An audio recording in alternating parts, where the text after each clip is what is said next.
everybody and welcome to my March reading wrap up for 2020. I think it's safe to say that March this year has been quite a month, quite an interesting month to say the least. But for this video I'm just going to talk about the books that I read, which was 5 books in total. For me personally that's a little bit on the lower side because usually I read a bit more each month, but of course it's not like it's a disaster or anything, it doesn't matter that much. And to compensate that, I have read some amazing books. I have 2 5-star reads, 2 4-star reads and 1 3-star read. So overall it has been a very good reading month, at least when it comes to the books that I've chosen to read. So yeah, I think you all know how a March reading wrap up works by now. I'm going to tell you all about the books that I read and finished this month. So yeah, let's just get started. And the first book that I finished this month was obviously Chain of Gold by Cassandra Clare. This book came out at the beginning of March. It was one of my most anticipated releases for the entire year. This is the first book in the new Lost Hours trilogy, which is a sequel series to the Infernal Devices series. It is, as always, a book series that takes place in the Shadowhunter world, so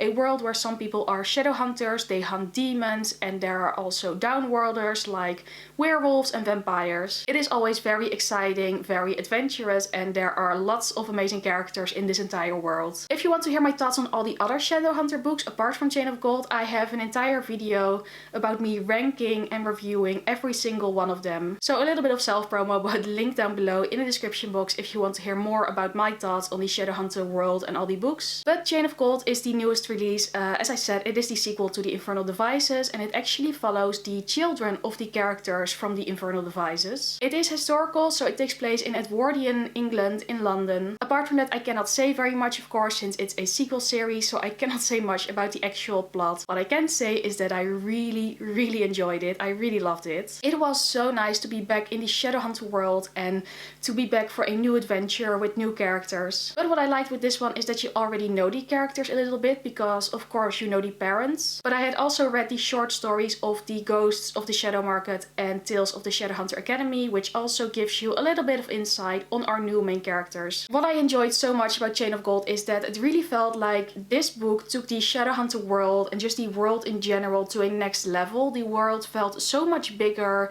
so much more detailed, even though usually Shadowhunter books are already quite detailed, but with this one it felt even more so because most of the Shadowhunter books take place at the main institute, which is sort of like the Shadowhunter headquarters, but this one went beyond that and had characters from more different places, different backgrounds and different ways of growing up. That just made it such an interesting experience to read about it. And yeah, I just also really loved all of them so much. Our new main character Cordelia Carstairs and James Herondale, they were amazing. Also Anna Lightwood really has a special place in my heart because she was so amazing. And yeah, the same goes for a lot of the characters from this book. The writing I think is the best Cassandra Clare has done so far because with her you really can tell that her first books were her first books and they get better with each and every single one.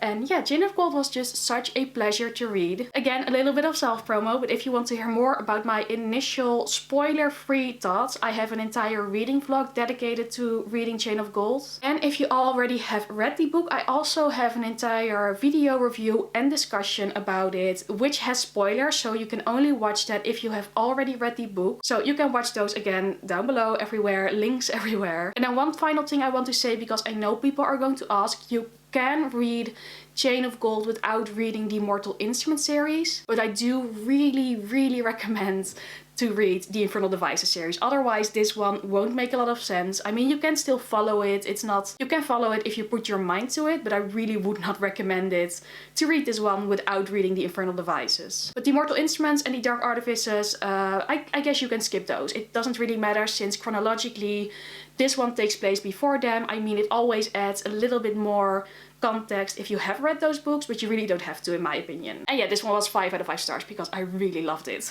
Then the next book that I finished in March was I Found You by Lisa Jewell. This was a thriller and it's about a woman named, I've forgotten her name. I guess that already says something about how I felt about this book. Alice. Her name is Alice. She finds a man sitting at the beach who doesn't have a single clue who he is and what he is doing there. And then it also follows another woman named Lily who has been recently married but her husband has gone missing. So there are some different point of views, there are some different storylines that sort of intertwine with each other. Lisa Jewell does that usually with her books. And because I've read some previous books by Lisa Jewell, I was very excited to read this one as well, because so far I had very much enjoyed her work and her stories. But I'm sad to say that I Found You was quite a bit disappointing, because mostly it was just very boring. I kept waiting for it to be more interesting, to be more exciting, but in the end it just felt quite flat. It wasn't all that, I mean, it was sort of entertaining. I listened to the audiobook by the way, but it was sort of okay, but nothing that made it special or that made it stand out to me. I mean, as I mentioned before, I think it's quite telling that I really cannot remember the main characters of this book already. It's just so forgettable, nothing that makes it a tiny bit more unique or a tiny bit more special. And also the ending of the book was just meh. Like, usually I don't mind if a book is a bit slow or a bit more boring if the ending pays off, but the ending really did not do that. So overall this book was just mediocre. I gave it 3 out of 5 stars. Maybe it's more like 2.5 out of 5 stars. Very forgettable, nothing special about it. Then I also participated in the Backlist Readathon in March, which was a readathon all about reading backlist books, so books that have been on your TBR forever. The first one that I finished for that is the Book of Lost Things by John Connolly.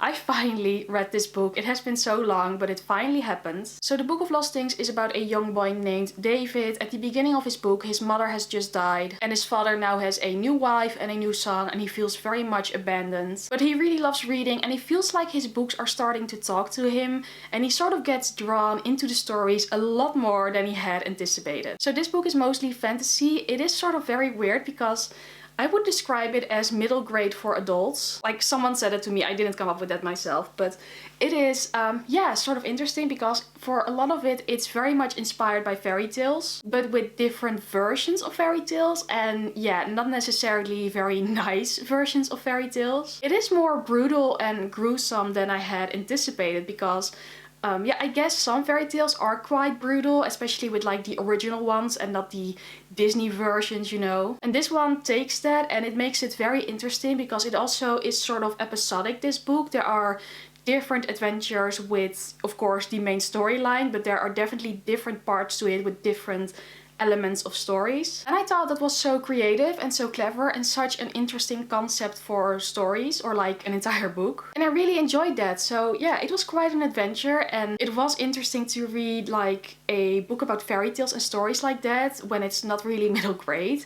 Yeah, it's just, I don't know, it was very different from what I usually read. It's just very difficult to place in a specific genre. I guess it's fantasy, you know, but apart from that, it's just very different and I really liked that. So overall, I gave the Book of Lost Things 4 out of 5 stars because I did very much enjoy it. So yeah, I have finally read it. I'm so happy that I finally read it. Like, this book has been haunting me forever. It has been on my TBR for so long and I finally read it and that's amazing. So yeah, 4 out of 5 stars. I think it's like a good recommendation, but it really has to be your thing. So yeah, it's sort of difficult to say something about it, but it really has to be your kind of book and your kind of genre. Then next for the Backlist Readathon, I finished A List of Cages by Robin Rowe. This is a YA contemporary and it's about a boy named Adam who recently comes back into contact with his former foster brother Julian. Julian is very kind but also a bit strange and yeah, a bit more quiet and shy. And it seems like Julian is hiding something and Adam wants to help him and find out what is wrong. So this book was wonderful. I'm not the biggest fan of YA contemporary, but this book was so well done. It is a very difficult story to read in a lot of ways. It is very emotional, very heavy, but there are also some very sweet moments that just made my heart melt and just so sweet and so nice. Also because it is a contemporary and it is not very big. This was quite a quick read, so that's also nice within like all these more bigger fantasy stories. It was nice to have a quick read, and I do like contemporary, but just in small doses, and this was the perfect dose for this month. I liked both Julian and Adam as main characters very much. They were so interesting to read about and I really came to care for them. And apart from that, yeah, as I mentioned before, this book was so sweet, just so sweet. I will say though, for me it was not as mind-blowing as it was for some other people. Like I have heard some people talking about it with like 5-star reviews, best book ever. For me it's just not really the case because again, I'm not the biggest YA contemporary person, so I gave it 4 out of 5 stars, and for me that's quite a bit for a book like this. But it's never going to be my all-time favorite genre, and it's very hard for a YA contemporary for me to give it 5 stars. But it still was very good, and yeah, it was a beautiful story. And again, I'm very happy that I finally read it. This was also a backlist book that had been on my TBR for like 2 years, and I did read it and it was beautiful. Then I finished a book series this month, which is so exciting because that doesn't happen that often, and I really want to make a habit of finishing more book series. But I finished the Winternight trilogy by Catherine Arden because I finished The Winter of the Witch, which is the final book in this trilogy. The Winternight trilogy is about a girl named Vasya or Vasilisa, and it is very much inspired by Russian folklore and Russian myths. Vasya is a very special girl because she can see the house spirits and the wood spirits where most people can't. And it's all about her trying to do the best thing, trying to do the right thing. That's sort of hard to explain. There is more to the story. There is magic involved. There are a lot of stories involved. There is also a bit of history, like history-inspired events involved. Overall, this series is just very beautiful. It's so magical and whimsical and just gorgeous, and the writing style is absolutely beautiful. You sort of float through these books. You're carried with this beautiful magical story, and there's also some heartbreak and difficult things to read about, and overall it's just perfect. I loved this series so much. I think The Winter of the Witch was a very good ending of the series. There were some scenes in here that was just perfection that I enjoyed so much. And again, like the writing style is just amazing, and I cannot get enough of it. That's also the reason why I finished this book series relatively soon. Like I started it in January and now I finished it, which is something that doesn't happen with me very often. If I have to rate them, I think the first one, The Bear and the Nightingale, would be my favorite. Then The Winter of the Witch would be second, and the second one, The Girl in the Tower, would be my least favorite, but still amazing. And for me, these are all 5-star reads. The Winter of the Witch was also a 5-star read. It was a 5-star book series. It was just something that I enjoy so much. Really my kind of book, my kind of writing style, and my kind of story. It was amazing, and I can most definitely recommend it if you love beautiful wintry stories. And I loved it. And then for my final book of the month, it was a reread, and it was Catching Fire by Suzanne Collins. The second book in the Hunger Games series, of course, and I'm reading this as part of the Hunger Games read-along in preparation for the new Hunger Games prequel, which comes out at the end of May. I don't have much to say about Catching Fire because, of course, I have read this book countless times before. It is one of my all-time favorite book series, and Catching Fire, as always, is amazing. I just really love this world and these characters and this story so much, and I really enjoyed my reread of The Hunger Games last month. I really enjoyed my reread of Catching Fire this month, and I stand by it that I think this series ages so well and it still really holds up. It is still very relevant and very interesting to read about, and adventurous and amazing. I love it, and yeah, very happy with my reread. I will reread Mockingjay in April, and then I have my reread done, and I'm all ready for the prequel that has to come out. I'm so excited for that. Like, it's not even funny anymore. I'm so excited for that book. It is going to be amazing, I'm sure of it. And yeah, got the Catching Fire reread done. Yay, 5 stars, obviously.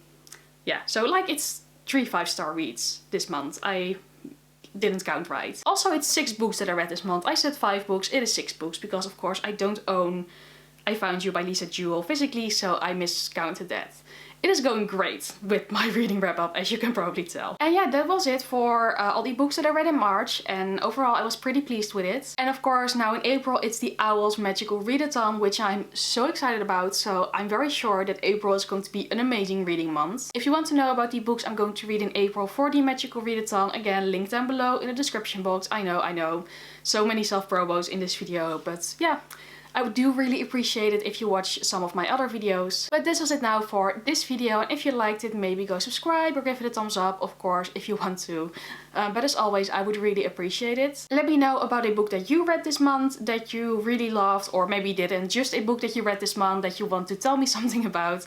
And yeah, hopefully I will see you again very soon in my next video. Bye!